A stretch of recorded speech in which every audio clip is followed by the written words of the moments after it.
నమస్తే. Welcome to my channel. ఈరోజు special వచ్చేసి గుత్తి వంకాయ ఫ్రై. యాక్చువల్‌గా ఈ రెసిపీ మా అత్తయ్య, వాళ్ళ అత్తయ్య గారి దగ్గర నేర్చుకున్నారంట. టేస్ట్ అయితే చాలా బావుందండి. ఇది ఎలా చేయాలో చూసేద్దాం వచ్చేయండి.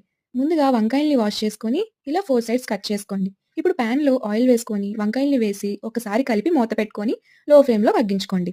ఈలోపు వేరే పాన్‌లో కొంచెం ఆయిల్ వేసుకొని అందులో శనగపప్పు, మినపప్పు వేసి 2 నిమిషాలు వేగిన తర్వాత ఎండుమిరపకాయలు వేసుకోండి.